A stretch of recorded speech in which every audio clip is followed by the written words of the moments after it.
नमस्कार मित्रांनो, तुहेरी माझा मितवा या मालिकेच्या आजच्या भागामध्ये अर्णव हा दादाला फोन करतो आणि विचारतो की राजेचा पत्ता मिळाला का. त्यावरती दादा म्हणतो की नाही, अजूनपर्यंत कुठल्या बिळात तो जाऊन बसला मला माहिती नाही, आम्ही खूप शोधलं.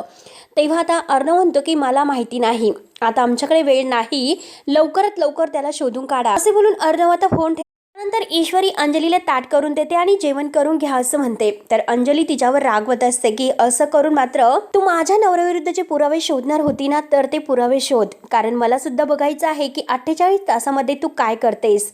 हे जेवण वगैरे बाजूला ठेव. तेव्हा आता वल्लरी या दोघींचं बोलणं ऐकते आणि अंजली आपल्या हाताने जेवायला घेत असते. तर आता ईश्वरी म्हणते की ताई, हे बघा, मी तुम्हाला एकच सांगते, बघा मी जे काही करते तर ते तुमच्यासाठी, तुमच्या होणाऱ्या बाळासाठी आणि या घरासाठी करते. आता अंजली लगेच रागाने तिचा हात बाजूला झिडकारते आणि जेवायला घेते. वल्लरीला हे बघून खूपच हसू येत असतं. तर आता ईश्वरी म्हणते की ताई, अहो हे बघा, तुम्ही असं काय करता, मी तुम्हाला जेवण वाढलेलं आहे. आणि तेवढ्यात वल्लरी मामी पुढे येते. तर आता ईश्वरी म्हणते की ताई, हे बघा, मामी सुद्धा आल्यात, मी तुम्हाला जेवायला ताट करून ठेवलेलं आहे, त्यांना तुम्ही विचारा, मी त्यांना फोन केलेला होता, तुमचं ताट मात्र तुमच्या खोलीमध्ये नेऊन देतात का म्हणून. तेव्हा मात्र आता वल्लरी लगेच म्हणते की अगं, इतकं खोटं का बोलतेस. आता ईश्वरीला तर धक्काच बसतो, म्हणजे चक्क मामी सुद्धा आता खोटं बोलत आहेत. आता ईश्वरी मामीकडे पाहत असते आणि मामी खुश होत हसते. त्यानंतर आता इकडे रिया मात्र खूप खुश होत सर्वेशला धरते, म्हणजे राजेशला, आणि आता त्याला एक अंगठी दाखवते आणि म्हणते की हे बघ, छान आहे ना रिंग, आणि हे बघ, साधी सुद्धी नाही तर डायमंड आहे. आता राजेश म्हणतो की काय डायमंड, आणि ती अंगठी आपल्या हातात घेतो.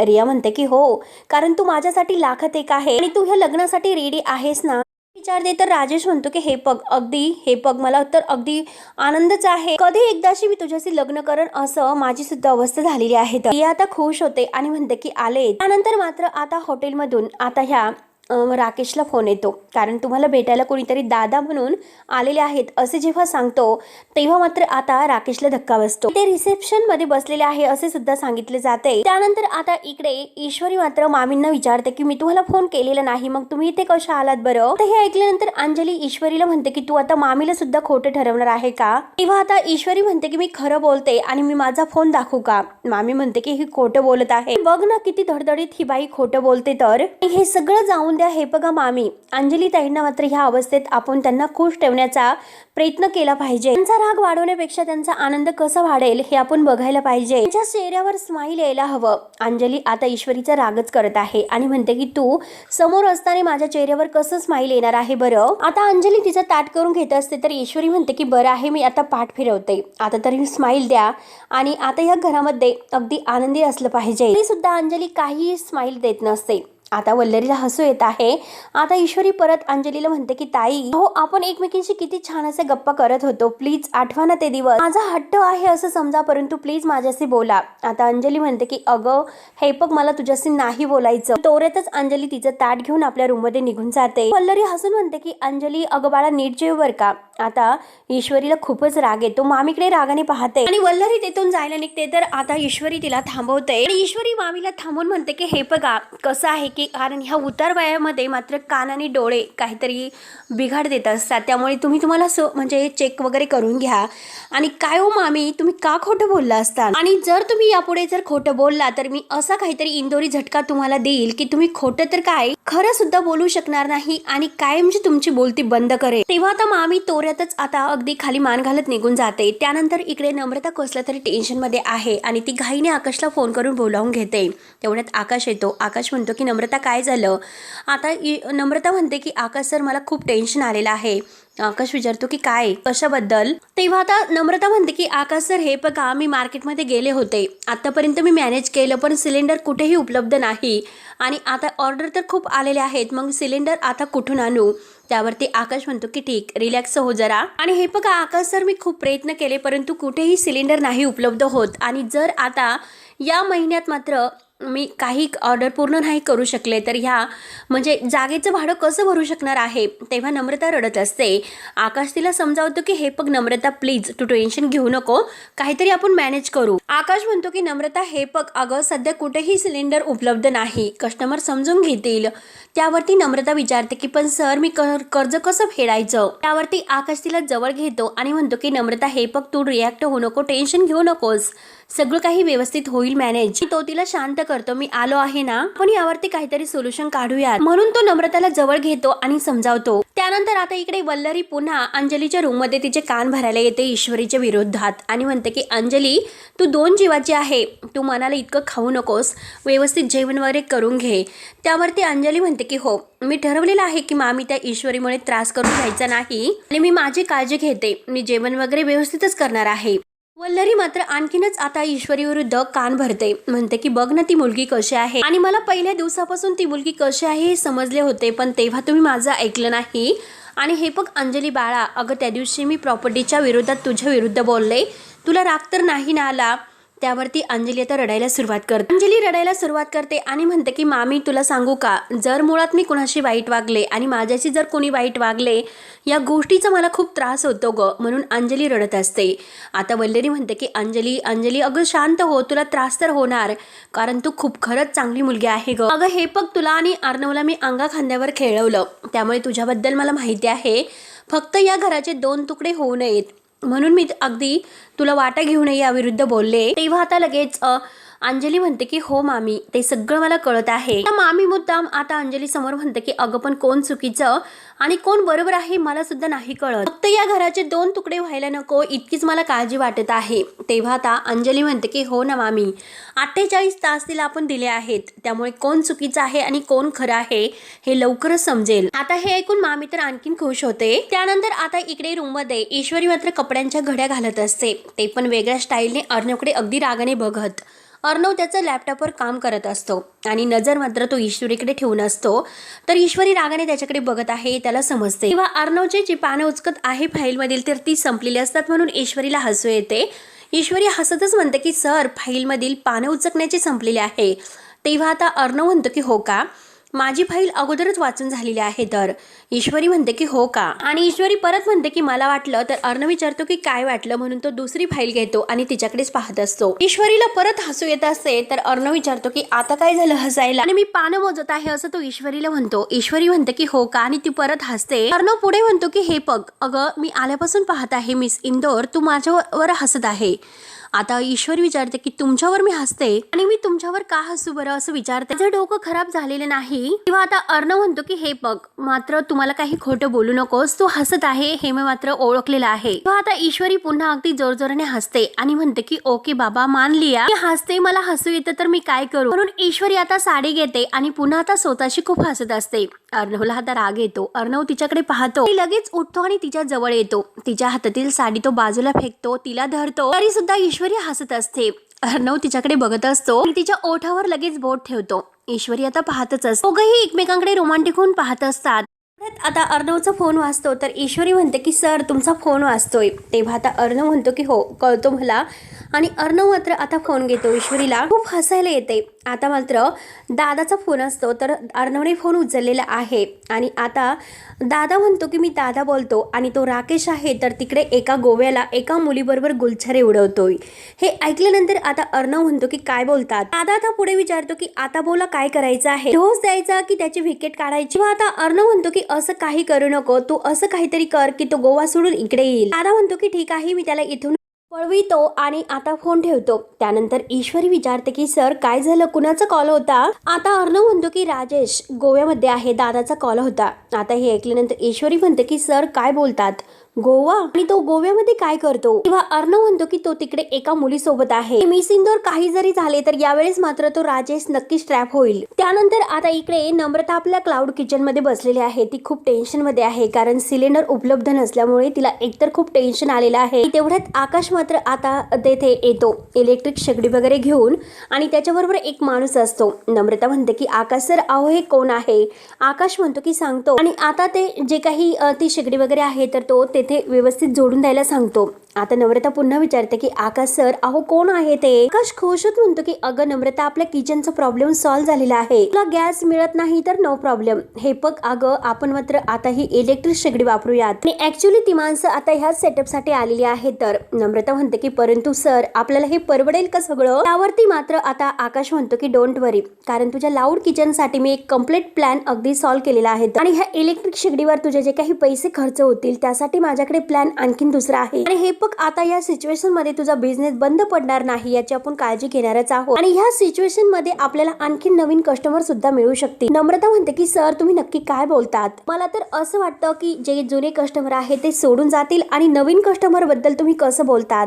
आकाश म्हणतो की हे बघ नम्रता अगं ऐकून तर घे. आणि हे बघ कुकिंग गॅसचे जे काही प्रॉब्लेम आहेत त्यामुळे बरेचसे हॉटेल जे काही क्लाउड किचन वगैरे आहेत सगळेजण बंद पडत आहेत. त्यांचे जे काही कस्टमर आहेत ते आपण आपल्याकडे खेचू शकतो. त्यावर आता हे सर्व ऐकून आता नम्रता म्हणते की बढिया आकाश सर मी तर ह्या सगळ्याचा विचार केलाच नव्हता. त्यानंतर आता आकाश म्हणतो की तू आईस्क्रीम आणि आता जे थंड पदार्थ आहे ना ते सुद्धा सुरू कर आणि मग बघ की तुझं प्रॉफिट कुठच्या कुठे निघून जाईल. तेव्हा आता हे ऐकून नम्रता अगदी खुश होते. नम्रता म्हणते की आकाश सर तुम्ही खरंच वेल असं सिच्युएशन अगदी काढलेलं आहे आणि आता खरंच मला खूप छान वाटतं. तेव्हा आता आकाश म्हणतो की हो डन. हे बघा एरवी तर तुम्ही ग्रेट आहात परंतु खरंच लाजवाब सुद्धा. तेव्हा आकाश खुश होत म्हणतो आणि दोघंही आता खूपच खुश होतात. त्यानंतर आता इकडे रिया ही तयार होते आणि आता सर्वेशला आवाज येत असते आणि त्याचा टॉवेल वगैरे सगळं काही तेथेच असतं. सर्वेश असा आवाज देते आणि टॉवेल वगैरे इथे टाकून कुठे गेला असेल तर ती विचार करत त्याला शोधत असते. रियाच्या मोबाईलवर मात्र त्याचा मेसेज येतो आणि आता तो मेसेज असा असतो की माय डार्लिंग रिया तू माझ्यासाठी खरं तर खूप स्पेशल आहे परंतु आपण खूप घाई करतो आणि तुझ्याशी मात्र मला थाटामाटात लग्न करण्याची इच्छा आहे असं लपून छपून नाही आणि प्लीज तू मला समजून घे. रियाला खूप राग येतो. रिया लगेच त्याला कॉल करते. आता हा राजेश काही फोन उचलत नसतो तेव्हा आता रियाला आणखीन राग येतो. रागाने ती आपला मोबाईल फेकून देते आणि जोरात सर्वेश असे ओरडते. त्यानंतर आता इकडे अर्णव दादाला फोन करतो आणि विचारतो की तो राजेश गोव्यामध्ये सापडला का. तेव्हा दादा म्हणतो की नाही तो अजूनपर्यंत नाही सापडलेला. तुमचा अंदाज एकदम बरोबर निघाला. त्याला खबर मिळाली आणि लगेच तो निघून गेला. तेव्हा लगेच आता अर्णव म्हणतो की ठीक आहे. आता अर्णव फोन ठेवल्यानंतर म्हणतो की राजेश निसटला नाही तर माझ्या ट्रॅपमध्ये तो अडकलाय. तेव्हा मात्र इकडे हा राजेश अगदी जात असतो. त्याच्या हातामध्ये रुमाल आहे आणि त्यामध्ये आता त्या रियाचे दागिने वगैरे आहेत.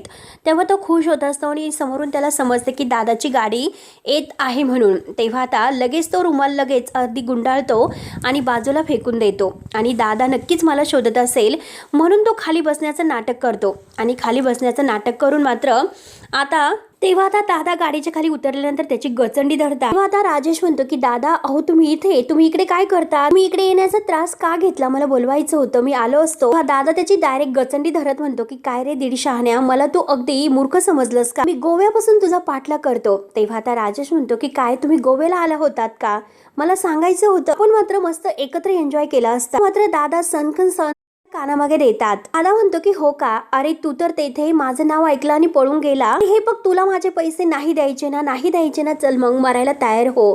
म्हणून दादा लगेच आता आपली गन आहे बंदूक ती बाहेर काढतो आणि त्याच्या डोक्याला लावतो. राजेश तर खूप घाबरतो. तुझ्या किडनी विकून मात्र मी तुझी वसुली करतोच. आता तुझी ही नोटंकी आहे ना ती बास कर. तेव्हा राजेश म्हणतो की प्लीज दादा माझं ऐकून घ्या. बघा मला तुम्हाला पैसे द्यायचे आहेत आणि पैशाची सोय करायलाच मी आता गोव्याला गेलो होतो. म्हणून तो दादाशी आता खोटं बोलायला सुरुवात करतो. हे बघा मला उद्याच्या दुपारपर्यंत वेळ द्या. दुपारपर्यंत मी तुमचे सगळे काही पैसे क्लिअर करतो. आता दादा म्हणतो की एकाही पैशाचा अगदी हिशोब म्हणजे विश्वास तुझ्यावर नाही.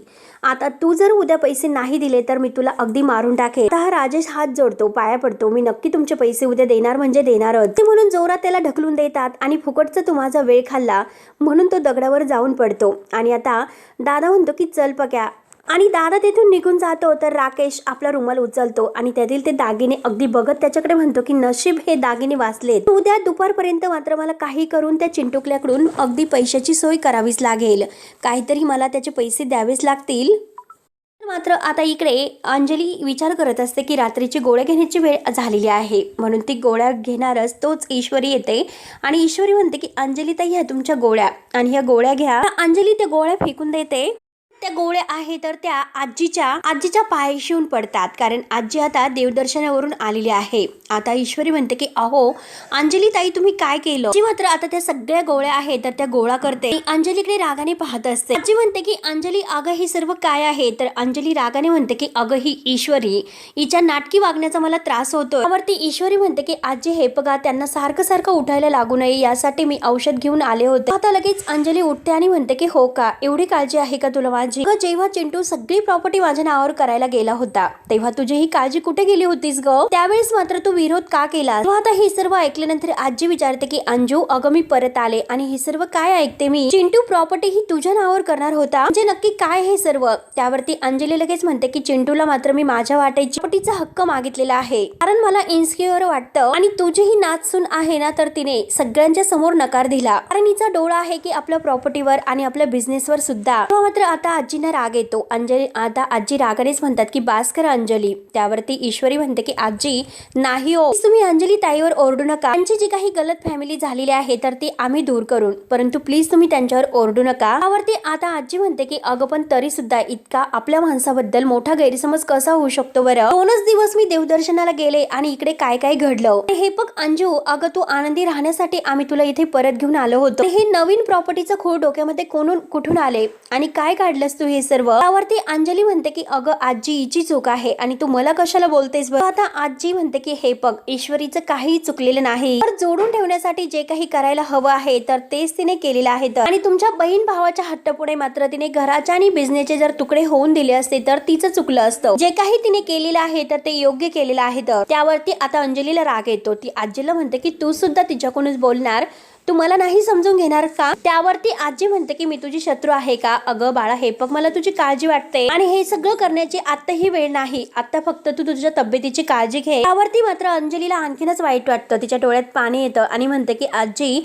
अगं तू होती म्हणून मला हे माहेर वाटत होतं माझं, तू सुद्धा आता असं बोलते. आणि ते म्हणतात ना, आई गेल्यानंतर मुलीचं माहेर राहत नसतं. ते बरोबर आहे, लोक बरोबर बोलतात. आणि आज पुन्हा एकदा मला अनाथ झाल्यासारखं वाटतं. तेव्हा आता लगेच आजी आणि ईश्वरीला वाईट वाटतं की आता अंजली किती गैरार्थाचा गैरार्थ काढून घेते. तिच्या डोळ्यात पाणी येते. ती अंजूला म्हणते की अंजू अगं तू हे सर्व काय बोलतेस? आता अंजली म्हणते की आजी अगं मी बरोबरच बोलते, पण आता काही असं उरलेलं नाही इथे. हे बघ आजू, तुला मी सांगते की खरंच मला आता इथे या घरात सुद्धा राहावंसं नाही वाटत. 1 मिनिट सुद्धा मला इथे थांबायचं नाही. म्हणून अंजली खूप नाराज होते. मला नाही थांबायचं असे बोलून आपल्या रूम मध्ये जात असते. तेव्हा आता ईश्वरी म्हणते की अंजली ताई प्लीज, अहो काय करतात तुम्ही हे सर्व? तर घ्या माझं अंजली ताई. तेव्हा आता अंजली बाहेर येते. रूम मध्ये न जाता ती डायरेक्ट बाहेर येते. ईश्वरी आता अंजलीला आडवी होते आणि ताई तुम्ही कुठेही जायचं नाही असं म्हणते.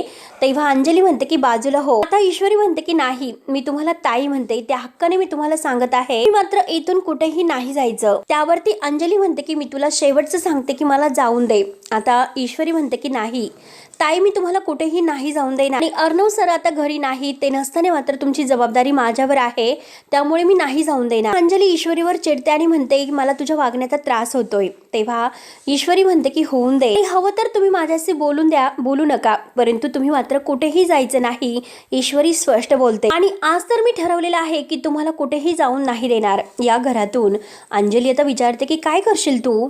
ईश्वरी म्हणते की चौकीदारासारखा पहारा मी इथे देत बसेल, जी ननंद पळून तर जात नाही ना हे बघत. तेव्हा आता अंजली म्हणते की बास कर, म्हणजे मला राग आल्यानंतर मी कसं अगदी रिॲक्ट व्हायचं हे सुद्धा ठरवण्याचा हक्क मला या घरात नाही. तर ईश्वरी म्हणते की ठीक आहे आई, म्हणजे आओ अंजली ताई, तुम्हाला राग काढायचा आहे ना, हे जे काही आहे ना कुंड्या वगैरे ते उचला आणि माझ्या डोक्यात फेका. हवं तर ह्या खिडक्या तारा आहे ना तर ते सगळं फोडून तोडून टाका, परंतु इथेच थांबा. या घरातून मात्र कुठेही नाही जायचं. येथे थांबून तुम्हाला जे करता येईल ते तुम्ही करा. तो बिचारा माझा जो काही भाचा आहे तर तो म्हणेल आईसारखा रागरागच करत असते, तो बिचारा परेशान होऊन जाईल. त्यापेक्षा मात्र कुठेही तुम्ही जाऊ नका, इथेच थांबा. तेव्हा अंजली हात जोडते आणि म्हणते की मी नाही जात, परंतु मला एकटं तर सोडशील ना, तू इथून जा. तेव्हा ईश्वरी म्हणते की नाही, माझा तुमच्यावर खरंच विश्वास नाही, प्लीज तुम्ही इथून, आता मी कुठेही नाही जाऊ शकत. तेव्हा आता वैतागून अंजली मात्र तेथे एका ठिकाणी बसते. ईश्वरी तिच्याकडे लक्ष ठेवून असते. अंजलीला म्हणते की माझे लक्ष आहे, हिलणे का नाही. आता अंजली ईश्वरीकडे पाहत असते आणि ईश्वरी अंजलीकडे बघून हसते.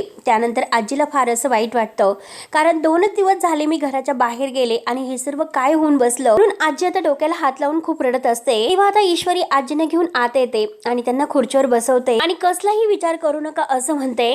तेवढ्यात तिथे अर्णव सुद्धा येतो. अर्णव म्हणतो की आजी, तर आजी रडत म्हणते की चिंटू काय होऊन बसलं हे. तेव्हा लगेच अर्णव आजीचा हात धरतो आणि तो आजीला म्हणतो की पाणी घे. हे बघ आजी, 2 दिवस तू घरामध्ये नव्हती तर बऱ्याच गोष्टी घडल्या असे सांगतो. हे बघ आजी, डोंट वरी, सगळं काही व्यवस्थित होईल. तेव्हा आता आजी म्हणते की अरे पण अंजलीच्या डोक्यामध्ये हे खूळ आलं कुठून, तेच मला नाही समजत रे. बरं झालं नशीब तू पेपरवर सही केली नाही म्हणून, नाहीतर हे घर तुटलं असतं. खरंच ईश्वरीने फार हुशारीने हे सर्व हाताळलं. हे बघ चिंटू, ईश्वरी होती म्हणून हे घर वाचलं. तेव्हा आता अर्णव म्हणतो की बाय द वे ईश्वरी, अगं ताई घराच्या बाहेर बसलेली आहे. मी तिला विचारलं पण ती माझ्याशी काहीच बोलली नाही. नक्की काय घडलं? काहीतरी रागात दिसते आणि काही झालेले आहे का असं विचारतो. वरती आजी म्हणते की अरे माझा आणि तिचा वाद झाला आल्या आल्या आणि ती माझ्यावर रागवलेली आहे आणि जो काही घडलेला प्रकार आहे तो ईश्वरी मात्र अर्णवला सांगते म्हणून अंजलीताई बाहेर गेल्याचे सांगते. नंतर आता अंजली एकटी बाहेर बसलेली आहे आणि राकेश तेथे तेवढ्यात येतो. तो चोरून डोकावून पाहत असतो. तेवढ्यात अंजली डोळे उघडते आणि तिचं लक्ष जातं. ती लगेच म्हणते की आहो. ती धावतच ती राकेशकडे येते. आता राकेश म्हणतो की हळूच हळूच. आता ती लगेच राकेशच्या मिठीत येऊन रडते आणि म्हणते की आज जरा जास्तच मी तुम्हाला मिस केलं. त्यावरती राकेश तिला विचारतो की अंजली काय झालं मला सांग बरं प्लीज. अंजली आता म्हणते की हे बघा आपण आपल्या चाळीमध्ये राहायला जाऊ, जमेल तसं तेथे राहू, पण इथे आता मला नाही राहायचं. आता राकेश विचारतो की अंजली तू शांत हो बरं, अगोदर नक्की काय झालेलं आहे ते सांग अगोदर. आता अंजली रडतच म्हणते की काय झालं नाही हे विचारू. तो काही घडलेला प्रकार आहे तो सर्व आता ती राकेशला सांगते. हे बघा आपण आत्ताच्या आत्ता इथून जाऊ, मला अजिबात येथे नाही थांबायचं असं म्हणते. तर आता राकेश लगेच दुसऱ्या प्लॅनचा विचार करत असतो. त्यानंतर आता इकडे ईश्वरी अर्णवला जे काही आहे झालेले त्याबद्दल सांगते. त्यांना घराच्या बाहेर एकही पाऊल ठेवायचं नाही असं सांगितले होते म्हणून त्या बाहेर बसलेले आहेत आणि मी गेटला कडी सुद्धा लावून घेतलेली आहे. तेव्हा आता अर्णव विचार करतो आणि विचारतो की ताई कुठे निघून तर जाणार नाही ना. म्हणून अर्णवला आता खूप टेन्शन येते. आजी आणि ईश्वरी सुद्धा विचारत पडतात. तर हा भाग येथे संपतो. पुढील भागामध्ये आता आजी मात्र ईश्वरी, अर्णव, अविनाश मामा यांना सांगते की उद्याचा गुढीपाडवा आहे तर तो आपण आनंदात साजरा करायचा आहे. हे पण सगळ्यांनी एकत्र किती काही झाले तरी हे घर नाही तुटून देणार. त्यानंतर राकेश मात्र इकडे अंजलीचे कान भरतो आणि म्हणतो की हे बघ तू फक्त माझ्या होला हो करायचं, बाकी काय करायचं आहे सगळं काही मी हँडल कर, तू काही बोलायचं नाही कारण प्रश्न आहे तो फक्त माझ्या बायकोचा आणि बाळाच्या भविष्याचा. पण मात्र आता राकेशने अंजलीचे कान भरलेले आहेत आणि आता ते दोघही आत आलेले आहेत. आतमध्ये आल्यानंतर आता अंजली आजी आजी असा आजीला आवाज देते. तर तेव्हा घरातील सगळेजण बाहेर येतात. आता नक्की राकेशचा काहीतरी नवीन प्लॅन आहे. ईश्वरी आणि अर्णव ओळखतात आणि ते दोघं एकमेकांकडे पाहत असतात. राकेश मात्र हसत असतो तर ईश्वरी रागाने त्याच्याकडे पाहत असते. तर मित्रांनो पुढे नक्की काय होणार आहे हे बघण्यासाठी आपल्या चॅनलला नक्की सबस्क्राईब करत राहा. धन्यवाद.